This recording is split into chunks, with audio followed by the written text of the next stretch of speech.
I'm Victoria from Biblio Lifestyle, and you're listening to the Reader's Couch podcast, the show that will help you bridge the gap between living a full and busy life to one where you're reading, learning new things, and having fun. Today on the couch, I'm so excited to welcome author Gareth Brown to talk about his novel, The Book of Doors. In The Book of Doors, we meet Cassie Andrews, a bookseller in New York City. Cassie has been given a magical book capable of transporting her anywhere. This book is The Book of Doors, and with this book, any and every door will open for her. So, along with her roommate Izzy, they embark on a grand adventure. But soon, they encounter dangers, including a mysterious protector of magical books known as the Librarian, and a dark force known only as the Woman, who seeks to use them for evil. So in this book, you'll get magic, adventure, a book about books, but it also explores themes of loss. But before we get into the episode, pretty please subscribe to the show if you haven't already, leave the podcast a 5-star rating, and write me a review if you love the show. Now, if you don't know what to write in the review, just give me a 5-star rating and tell me what episodes were your favorites and what genres you'd like me to read and cover more here on the show. So thanks in advance. And now onto the episode with author Gareth Brown.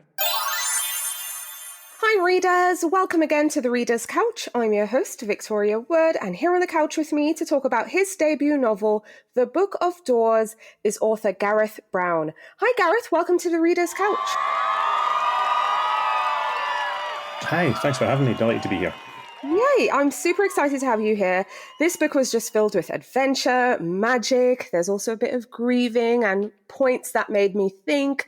But I want to know, how are you feeling? This is your book baby. It's out there in the world. Readers can go right now to a bookstore or a library to get their hands on a copy. I mean, what is this feeling like for you? It's a bit strange, to be honest. It feels a bit abstract. So I've gone into bookshops and I've seen my book on the shelf and on tables, and it is thrilling, but it also feels a bit it's not happening to me. It's something else. It's happening out there in the world. But because I've wanted to be a writer for a long time, for most of my life, and I always waited for the moment when this is it, this is real. But it's not felt that way. I mean, it's been great. Don't get me wrong, I've loved it, but the reality of it is different to, I suppose, the fantasy. And maybe there's a lesson in life in that. But no, it's great. I have no complaints. Sounds like it's a bit surreal. Yes, exactly. Yes, I think it's exciting. But tell all listeners, before we start really talking about the book, tell all listeners about The Book of Doors. What can they expect? What's your elevator pitch when they open this book? Okay, so The Book of Doors is, I suppose it's a book about magical books, is my elevator pitch. And one book in particular which can turn any door into every door. So just by holding the book, you can transform a door into a door somewhere else and step through and be somewhere completely different. The story follows a woman called Cassie, who is a bookseller in New York City, and she somehow gets her hands on this Book of Doors. I won't spoil how that happens. And it follows her as she discovers what the book can do, as she finds herself, I suppose, thrown into a dangerous world of money, power and magic, because it's not the only magical book. There are other magical books out there, and there are other dangerous people who want them and who'll do anything to possess a book as powerful as the Book of Doors. So what can readers expect? I think it's there's a bit of coziness at the start, there's a bit of action and adventure, there's a little touch of darkness at various points, there's a bit of horror. Definitely escapist, thrilling fiction, I hope. But also I think it gives people messages about friendship and kindness and grief and loss and all that kind of stuff. So it's a mixed bag of lots of good things, I think. So I think that's a great description, a mixed bag of just good things, because that's exactly how I felt. I really, really enjoyed the characters more than anything. You mentioned Cassie. She's a bookseller. She's in New York. Like you said, I won't say how she got the book, but when she happens upon this book, she brings her roommate along, Izzy, who I absolutely loved. So tell us just about Cassie, who she is, where she's in her life when she discovers this book, and also Izzy, because I thought Izzy was great fun. Yeah, no, I like Izzy as well. So Cassie's, she's, I suppose, an introverted but quite independent person. She's got a lot of grief in her background. She lost her family. She didn't have a big family and she lost it when she was just turning into an adult. So she's been travelling around Europe and then she's returned to the US and has spent, I think, the best part of 10 years working in a bookshop in New York City because she loves books. Books are her escape. When she's not working in the bookshop, she's at home reading. So she's a proper, book introvert type person. And then Izzy is her best friend. They met working in the bookshop, but Izzy now works in a department store, and she's, I suppose, the polar opposite in some ways to Cassie. She's a outgoing, sort of vivacious, sociable sort of person, but they've got this bond. Although they're very different people, I think they're both very kind and they both get on really well, and so that sort of connects them. And I suppose in story terms, that sort of difference in character, I suppose, gives a bit of the conflict as well, in that Cassie loves this book when she finds it, and Izzy's slightly more wary and is this sort of questioning, challenging person. But their friendship carries right through the book, I think, and it's a real golden thread through the plot is that relationship between the two of them, and when they're separated, how do they get back together and what happens when they come back together. So it's a real beating heart of the story, I think, is that friendship. Yes, I couldn't agree with you more. I loved these two together. I think they balanced each other well.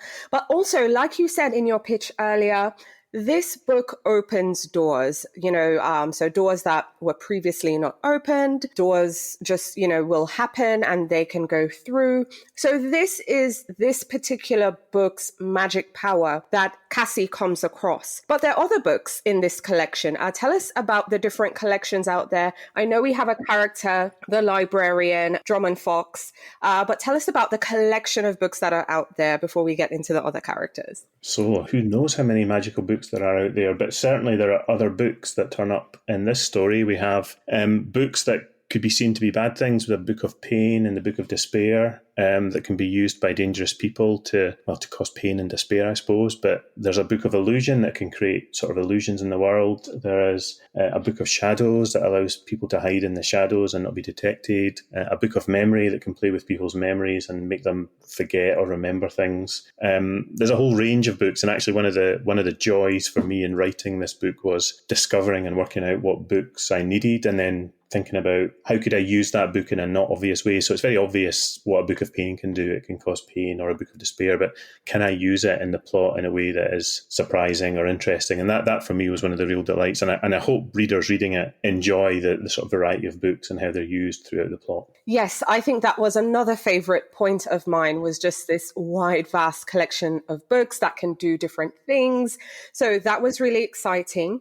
Bringing it back to Cassie and Izzy. So they have the Book of Doors. They're traveling, they're going on this adventure, and there are people out there who want this book because it's incredibly powerful. So we meet the Librarian. Now, he happens upon them because he himself has a book of luck. He seeks to protect books like Izzy's and Cassie's book and other books out there. But then we also have someone who is not so nice, the woman. She's using them for evil. So tell us about the character, the Librarian, but also the woman. Sure. So the Librarian, Drummond Fox, he's a dashing, handsome Scotsman, so he's entirely based on me, as you can imagine. He's a man who has always lived with the knowledge of these books. It's been part of his family history. But for, I suppose, the last decade or so, he's been sort of running and hiding because he's aware of this other character, the woman that you mentioned, who seeks to possess all the books and is just thoroughly an evil person. So he's been on the run from her after she attacked him and some of his friends. And then, as you say, he has the Book of Luck. So luck, I suppose, leads him to stumble across Cassie when she's using the book. And he realises that she has this Book of Doors. And he realises that she's at risk from the woman and from other people who will hunt her for the book. But I think he also realises that if she has the Book of Doors, it gives him something else. It gives him a way back to his own library of special books, which he's hidden away in case this evil woman finds them. So there's a number of different motivations that Drummond has. And I think when he first emerges, we're not very sure about him. But again, a bit like the relationship with Izzy and Cassie, there's a blossoming sort of friendship there between Drummond and Cassie as the story progresses. And he himself is quite an interesting character, I think, for that reason. Yes, I think he's incredibly interesting. It just, again, adds to the story. So it's fair to say this is just an incredibly magical atmosphere. We see books that can do different things. There's this big collection. We also see how the books can influence present day, past, and also future. And we just see the ripple effects of everything. So I'm not going to spoil it for listeners. I think that's enough for them to chew on. But I'm curious, where did this idea for this collection of magical books, the characters of Cassie and Izzy, and of course the librarian, the woman, where did what was the spark for this story? So there's two parts to that story. One is I had this idea of a book of doors for quite a long time, actually.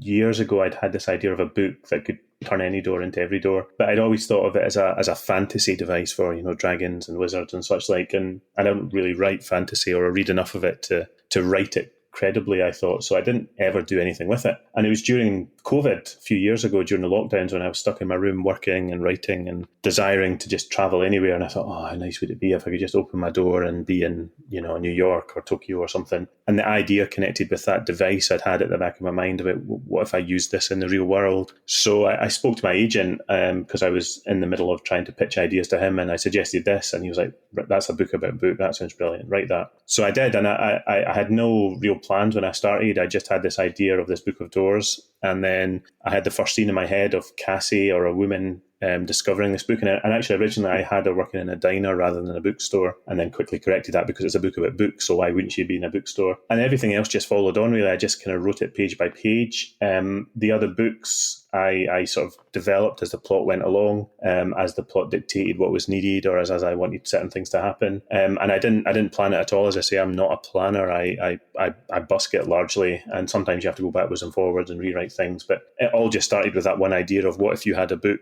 that could turn any door into every door. And once you have that, I suppose you naturally then have questions about, well, where does this book come from? Are there other books? What do people do with them? What do they want them? And that just sort of fed the story mechanics then. But it all started with that one idea and a desire and a need to travel during lockdown, I suppose. That's where it came from. And what better way to travel than through books? I felt it with the Book of Doors. I felt I was just on an escapist. I could just forget life for a minute.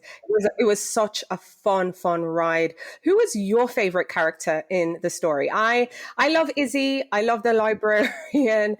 But who was your favorite, either just in general or to discover as you were going along? So, I loved Izzy. I mean, Izzy was she arrived quite fully formed. I kind of knew who she was right from the start. I think the character of Lund, who we've not mentioned, who is one of the other sort of book hunters in the book, just sort of appeared out of nowhere. I didn't know who he was when he turned up. I didn't know what he was going to do. And sort of developing him as the story went along and his developing relationship with the other characters, I found really interesting. And probably the character that I discovered along the way really was the woman. So the woman who's the main antagonist. For a long time, I didn't really know who she was. I knew I needed something in that space in the novel. I needed one of the antagonists, sort of the big bad, I suppose you would call her. But I couldn't work out what her motivation was or who she was. And it was only quite near to the end of the book when I worked out some of her backstory, which is revealed right at the very end, that it sort of made sense. And then I had this idea of a villain who was very quiet, who said very little, but could be quite intimidating, almost like a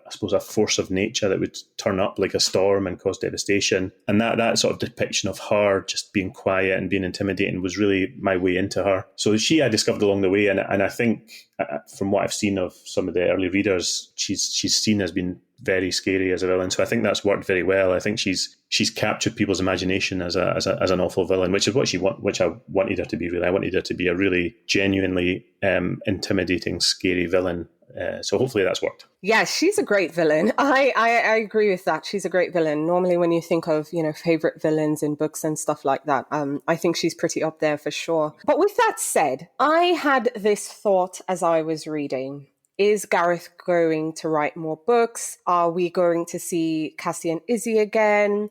Just the whole world with all these books and different possibilities. Is this going to be a standalone, or are you going to explore these characters some more? Well, that's a question, isn't it? I'm definitely writing more books. I have a 2-book deal with my publishers in the UK and the US, who are different publishers. There is definitely ideas for sequels, I would say. And the book is sort of, although it does round off and it's a complete story in itself, it is sort of left open that there could be further episodes in this story.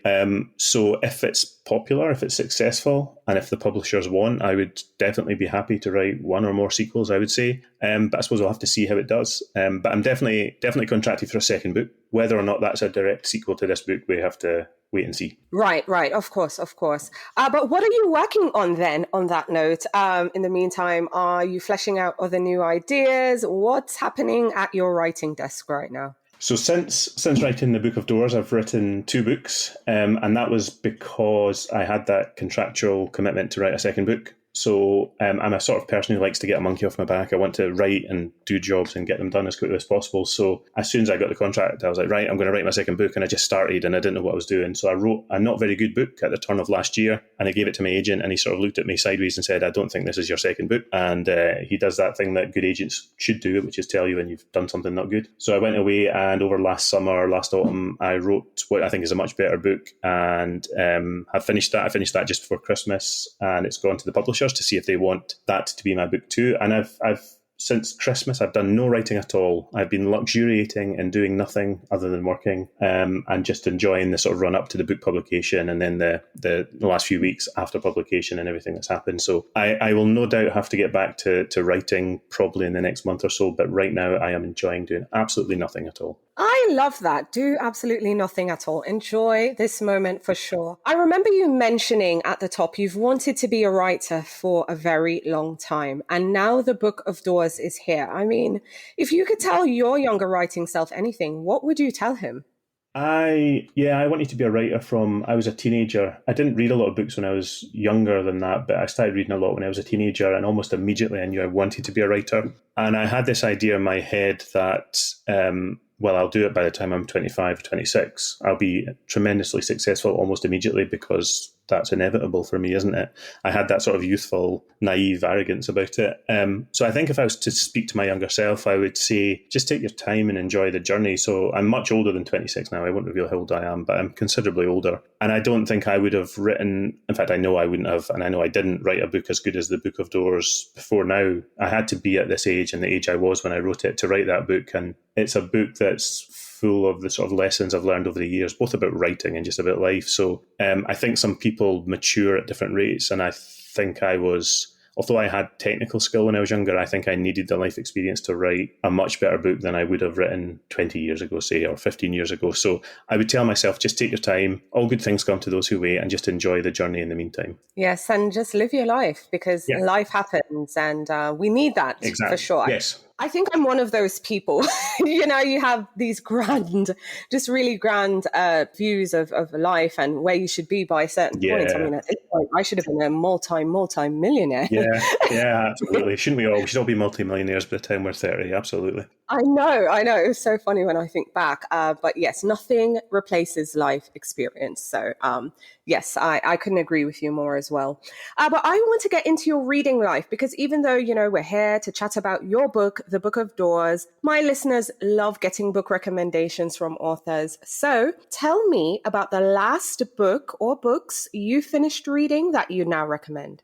So I read, a couple of months ago, I finished reading a book called The Book Eaters by Sunny Dean. I don't know if Sunny's been on your podcast, but it's she's based in the UK, although I think her parents come from the US. That's a great book. That's a sort of a dark horror sort of fantasy book set in the real world as well. That sort of is a spin on vampires. So instead of drinking blood, the book eaters eat books, literally. That was a fabulous book. And I've not long ago finished reading a book called The Day Tripper by James Goodhand, which I think is out in the US and the UK in the course of the next few weeks. And that's a fabulous book about, it's sort of got time jumps in it, but it's about a man who keeps waking up at a different point in his own life.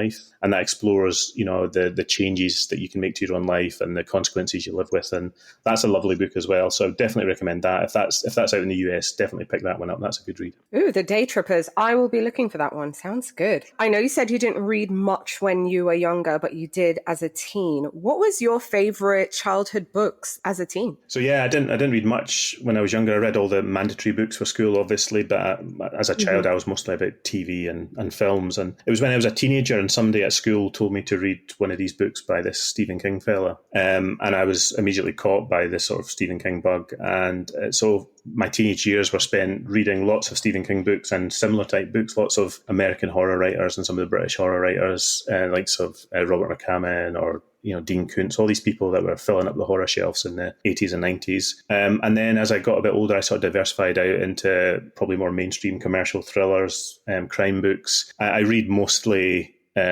mainstream sort of commercial thriller type books, I suppose now. I did study literature at university, so I've read all the proper books as well, but I love to read for entertainment now. So I love those books that keep you turning the page late into the night and want to know what's happening. But it all started with Stephen King. I think Stephen King was my gateway into literature, I suppose. Yeah, I think lots of us got bit by the Stephen King bug. Yeah. I love his work. He's amazing. He's just a good writer. He's pigeonholed as a horror writer, but I think while I was enjoying him, I think it was more his writing that I was enjoying rather than the horrorness of his writing. I remember just being blown away by, I think the last, not really last, but one of his non-horror, kind of scary, gory books was, now I'm forgetting the name, 11/22/66. Oh yeah, the time travel one, yeah. Yes, so good. Such good, yeah, it's one of his best, yeah, absolutely.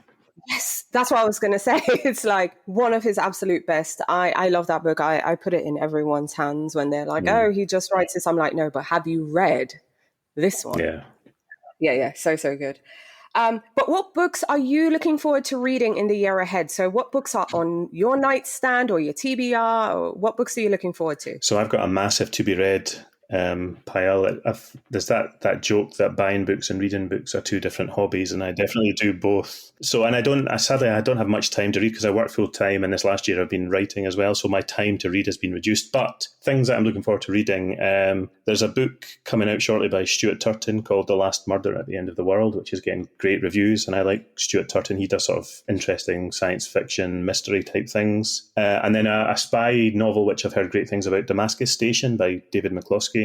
I've got that near the top of my list to read. And I'm starting to read a bit more fantasy because my agent represents quite a lot of fantasy authors. There's an author called Richard Swan who's written a trilogy of books, and I've read the first of those, The Justice of Kings, and I've not read the other two, but I hear that they lean more into horror, which is definitely in my bag. So I'm looking forward to completing the trilogy of those as well. Amazing. Well, we have one author in common, which is Stuart Turton, because I'm so excited. I was hooked. I think his first book was The 7.5 Deaths. Yes.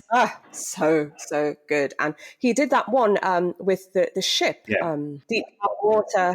Yeah, that was good too. So good. So I am looking forward to his next book. That's on my to be read as well. So on the show, we also love our indie bookstores. We're big supporters and advocates for them. So share with our listeners your favorite local indie. So I live near Edinburgh, capital of Scotland, in the UK, and Edinburgh's a great book city. There's lots of independent booksellers. There's a few there that I love. There's a bookshop, which I think there's a few of them around the UK, called Topping and Company Booksellers, and it's this lovely bookshop that's got floor to ceiling bookshelves and the bookshelf sort of ladders that you can roll around and climb up. And it's in this grand old building in the new town of Edinburgh. This building with huge tall windows and lovely views, and that feels like a proper book fan bookshop. And there's another one. There's a bookshop, a little bookshop called Golden Hair Books, which is just a small sort of 2-room shop in one of the nicer parts of Edinburgh that has quite an interesting sort of curated collection of books. I love that one as well. But all bookshops, to be honest, Edinburgh's got lots and lots of lovely bookshops, and if any of your listeners have never been and they love bookshops, I definitely recommend it. It's a real reading sort of city. Yes, Edinburgh is just a fabulous book town, and you'll find something just for you. You will, absolutely. So getting back to your book now, The Book of Doors, and just kind of wrapping things together and tying it all up. I mean, I know you've done your job. You've written the book. It's out there. Readers will read it. They'll think and feel, what they think and feel. But what are you hoping readers might think or feel, or what reactions are you hoping for, or conversations you're hoping they might have after they've turned the last page? So I hope readers, well, firstly enjoy it. I hope they come away from it thinking, well, that was a fun read. It took me away from my troubles for a little bit of time. That's really all I want from writing. I want to entertain people. I don't have any bigger visions than that or grand lofty ideas. But I think there is a message in The Book of Doors, which is really about kindness. kindness to strangers, kindness to older people, kindness to friends, and loyalty. So I hope that stays with people. There's certainly something about grief and the loss of family and the loss of loved ones and what impact that can have on your life if you lit it. I hope people reflect on that. And then I suppose ultimately the fun thing, what would you do if you had a book of doors? Where would you go if you could? That's a nice discussion thing at a party, isn't it? If I could open a door and be anywhere, where would I want to be? So that, hopefully, if people take that with them, that would be delightful. I absolutely adored this book. I love hearing you say that. It had me thinking for sure, where would I go? What would I do? But also it was just a great escape. It gave me those moments of just reprieve because the world can be a bit of a scary place. Yeah. I mean, it is a scary place right now. So readers, if you're looking for a great distraction, if you're just looking to be immersed in the pages and just keep turning and staying up all night, I really recommend The Book of Doors. And Gareth, thank you so much for coming on the show and speaking with me. It was such a pleasure. No, thank you. I've enjoyed it. Thank you so much for listening to the Reader's Couch podcast. Please subscribe to the show, share it with a friend, and take a few seconds to leave a rating and review. Until next time, stay lounging, stay reading, and whenever you're in doubt, go straight to your local bookstore or library. Thanks again for listening, and happy reading.